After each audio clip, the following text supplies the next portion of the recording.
지금부터 하는 얘기가 제일 중요해. 지금부터 하는 얘기가. 자, 지금부터 재고자산 조정 막구를 쭉 쓸 거예요. 이거 이해하는 게 제일 중요해요. 가보죠.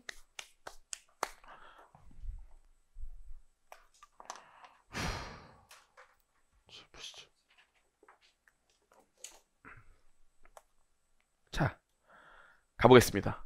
일단 우리가 객관식 기본 강의 때 배웠던 재고자산 조정 판단 순서를 보면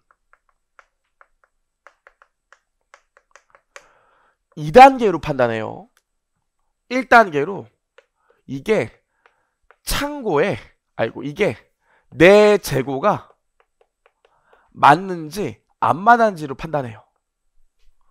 그리고 2단계로 이게 내 창고에 있는지 없는지로 판단합니다. 재고자산 조정을 하게 되면 조금만 힘을 낼게요. 그럼 만약에 이게 내 재고야. 그리고 내 창고에 있대요. 안 팔렸고 내 창고에도 있대. 내 창고에 안 팔렸으니까 내 재고 맞지? 창고에 있으니까 어떻게 됐겠어요? 기말 재고자산으로 기록이 됐겠지. 실질 재고자산 회계처리 아까 봤잖아요. 창고에 있으면 일단 무조건 내 기말 재고로 기록한다니까. 그럼 회계처리 얘 같은 경우에는 내 건데 창고에 있기 때문에 기말 재고자산이 가산이 됐어. 그럼 얘는 고려할 게 있어요, 없어요? 아무것도 고려할 게 없겠죠. 두 번째, 내 거야. 창고에 없대요.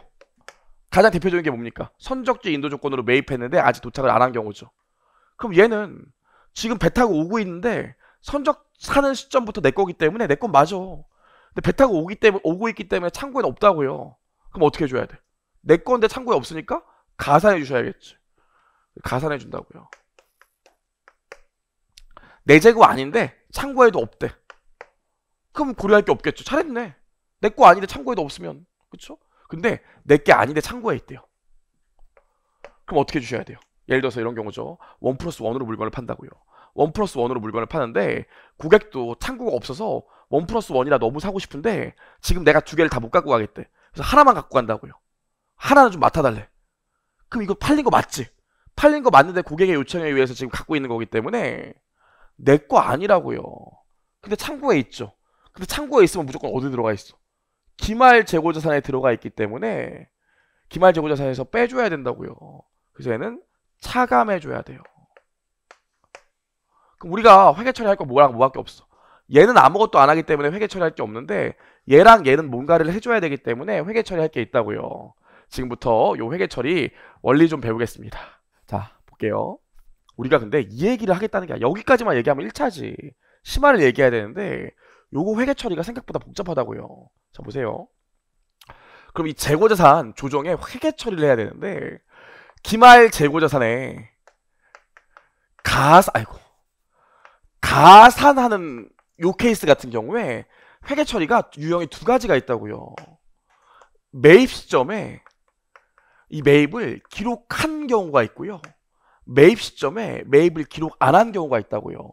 요 두 경우가 회계 처리가 틀려요. 지금부터 이 얘기를 하려고 그래요. 여러분들이 2차 때 좀 이따 문제 1번 풀 건데 재고자산에서 문제 1번이 제일 어렵다고 얘기하는 친구들도 많아요. 그리고 풀면 늘 틀린다고. 유예돼도. 왜냐면 이거 정확히 몰라서 그래요. 자, 봐봐. 우리 기본적으로 창고에 있는 재고자산을 기준으로 하니까 실지 재고조사법의 회계처리를 다시 한번 볼게요. 구매하면 매입 얼마 알파만큼 할까? 이쪽에 매입 채무 알파만큼 회계처리를 하겠죠. 어렵지 않죠? 그리고 나서 실지 재고조사법을 가정하니까 기말이면 기초 재고자산이 없어지고 매입이 없어지면서 창고에 있는 기말 재고가 오죠. 이거 뭐라고? 창고에 있는 재고자산은 무조건 기말 재고자산으로 가고 창고에 없는 애들은 무조건 어디로 가?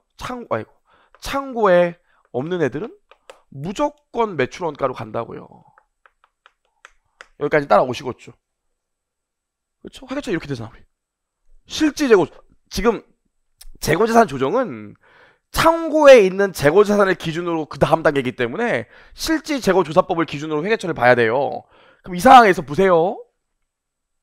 내가 올해 다른 거래 없었고 기초재고자산도 없었어. 이거밖에 없었대, 구매가. 그럼 기말에 어떻게 해줘야 돼? 매입을 없애줘야겠죠.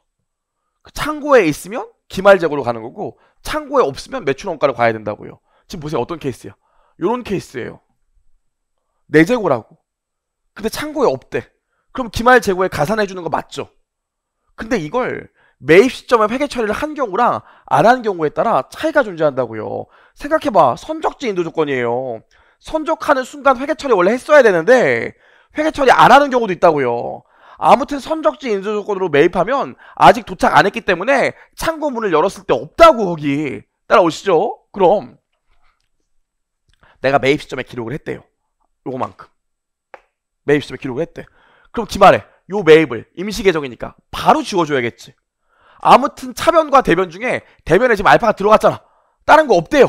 창고에 있어 없어 지금? 창고에 없으니까 지금 하는 거라고요.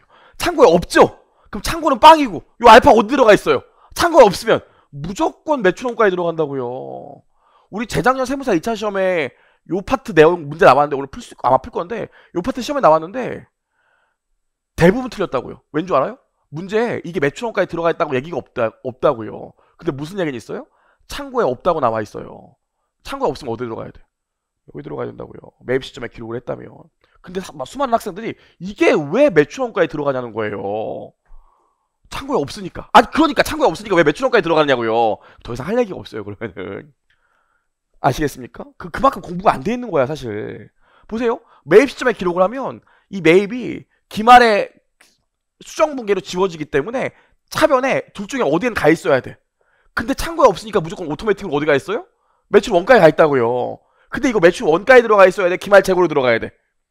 내 재고잖아요. 아직 도착 안 됐는데 어떻게 팔려?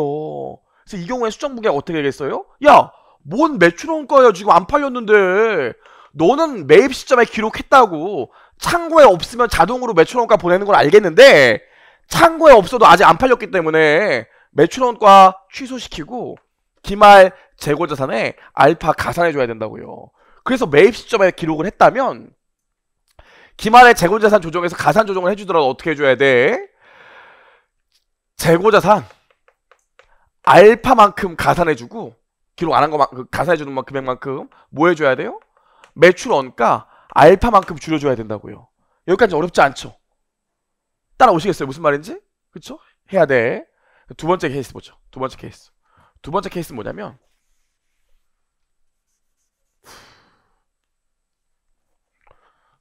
뭐냐면 지금 매입 시점에 기록을 안 했대. 이게 아예 없었던 일이에요. 없었던 일이야. 매입할 때 아예 기록을 안 했대. 매입할 때 기록을 안 했으면 기말 결산조정 분기할 때도 여기 지울 게 없겠죠. 그쵸? 그럼 창고에도 없잖아 지금.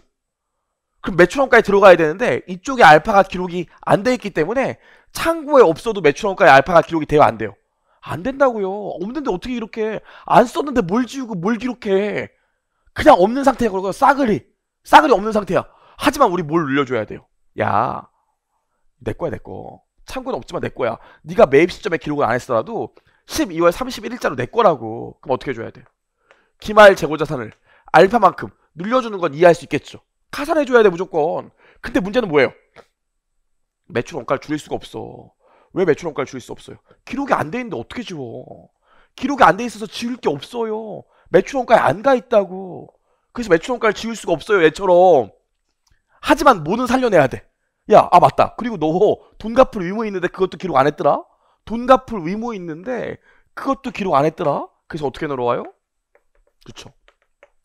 매입 채무가 내려온다고요. 그래서 요 경우에 매입 시점에 기록을 안 하면 재고자산을 늘려주면서 매출원가가 아니라 매입 채무를 지워준다고요. 아, 늘려준다고요. 이거랑 구분을 못하는 분들이 많아. 왜 이렇게 될까? 구분을 못하고 아, 이 랜덤 타네요 막 이런다고요. 랜덤 타는 게 아니라 회계처의 모양을 보면 당연히 알 수 있어요. 실제로 좀 이따 문제 풀어보겠지만 이런 문제들도 이렇게 풀어주셔야 된다고. 이걸로 판단을 해야지 머릿속에 판단하면 안 돼. 하지만 정말 저는 이게 싫어요. 그럼 뭐 이렇게 하면 돼. 자, 봐. 이 케이스는 어떤 케이스예요? 가산해야 되는데 매입할 때 기록 안 했대. 그럼 무조건 매출원가 지우는 거예요. 기말재고에 가산해야 되는데, 아이 바보, 기록했대. 기말했는데 매입 기록을 안 했대. 그럼 무조건 매입 채무를 살리는 거지 매출원가를 지우는 게 아니라고요. 그냥 나는 이거 생각하기 싫어 외울게요. 그런 분은 1차 때는 요거까지만 고려했지만, 기본 강의 때는 요거까지만 고려했지만, 이제 2차 심화반 때는 기록하면 매출원가 지우는 거고, 기록 안 했으면 매입 채무 살리는 거다. 이렇게 좀 기억을 할게요. 요 정도까지는 괜찮죠. 그렇죠? 좋아요. 여기까지 맞고요. 두 번째 뭐 있어요? 두 번째 요 케이스도 있잖아. 재고자산 차감이요. 요 케이스도 있는데, 재고자산 차감 요 케이스는 어떻게 될까요? 내가 판 줄 알았더니 사실 안 팔았다는 거거든요. 판 줄 알았더니 사실 안 팔았다는 거야. 이런 거에 가장 대표적인 게 뭡니까? 이런 거에 가장 대표적인 게 위탁 판매죠. 위탁 판매. 여기 해커스 출판사가 있어. 해커스. 미운이 밉다고 얘기하면 안 되지. 고운이 해도 해커스가 짱인 게, 저 같은 강사 입장에서는 여기 교보문고가 있으면 해커스가 책을 직접 안 판다고요. 보통 출판사들이 자기들이 책을 직접 안 팔잖아요. 그래서 일단 서점에 보낸다고. 그럼 서점이 대신 팔아줘요. 이런 걸 뭐라 그래? 위탁 판매라고 하죠. 그러면 이 경우에 우리가 어떻게 합니까? 교보문고가 판매를 실제로 했으면 더 이상 내 재고가 아니죠. 그쵸? 교보문고가 팔았으면. 하지만 교보문고가 판매를 안 했으면 언젠간 다시 해커스한테 반품돼서 들어온다고요. 제가 제일 싫어하는 게 반품이거든요. 반품돼서 들어온다고요. 그럼 이건 아직 안 팔았으면 교보문고가 갖고 있더라도 여전히 내 재고라고요. 따라오시겠죠? 그럼 지금 현재 시점에 안 판 재고는 내 창고에는 없지만 교보문고에서 안 팔아줬기 때문에 여전히 내 재고라고요. 이해하시겠죠? 그래서 그쵸. 요 얘기네. 뭐야? 그래요. 아직 요 얘기를 마무리 안 했군요. 죄송해요. 정신 하나도 없네. 좀만 더 얘기를 해볼게요. 죄송해요. 제가 오버했어요. 여기까지 했습니다. 지금 요 위탁 판매 보면 아직 안 판 거는 내 거라고요. 근데 창고에 없잖아. 그럼 가산해줘야 돼. 근데 여기서 또 추가되는 계정이 하나 있다고요. 여러분 다 알아야 돼. 다. 요거만 아는 게 아니라 또 문제에서 추가되는 게 뭐가 있냐면 이런 경우 있다고요. 저도 처음 한 건데, 보통 이 회계사 세무사 시장은 책이 많이 팔려야 10,000권 정도라고요. 시장이 작기 때문에. 10,000권 하면 많이 벌 것 같지만 얼마 못 벌어요.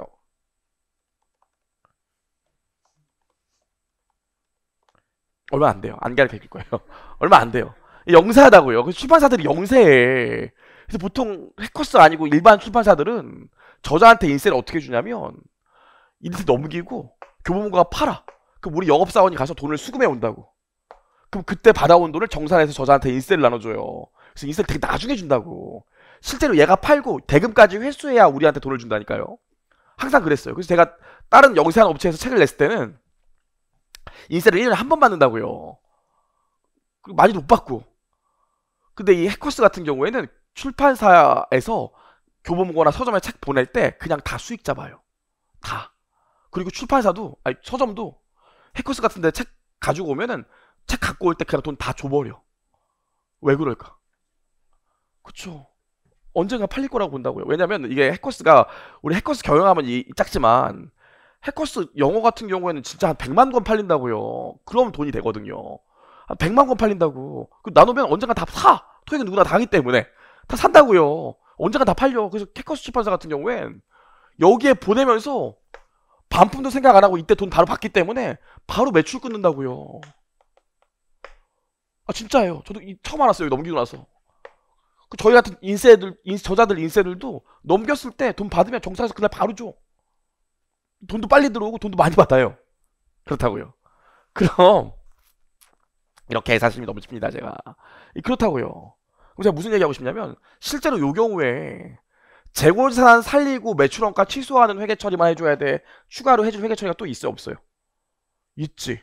지금 해커스는 지금 보냈을 때 100권을 보내면 100권에 대해서 매출 채권, 돈 나중에 받으니까 매출 채권, 매출 요렇게 끊어놨다고요. 근데 이 중에서 안 팔린 거는 기말에 뭐 해줘야 돼? 매출도 취소해야 돼요. 이해하시겠습니까? 그래서 모두 추가돼? 2차 때는 만약에 내가 물건 보내면서 매출 잡아놓은 게 있다면 안 팔린 거에 대해서는 매출도 취소하고 매출 채권도 취소하는 회계 처리가 같이 나온다고요. 이해하시겠죠? 여기까지는? 그렇죠? 그래서 회계 처리가 1차 때는 요거만 기억하지만 2차 때는 6가지 계정을 다 물어보기 때문에 이거 다 할 수 있어야 돼요. 오시겠습니까? 좋아요. 여기까지요.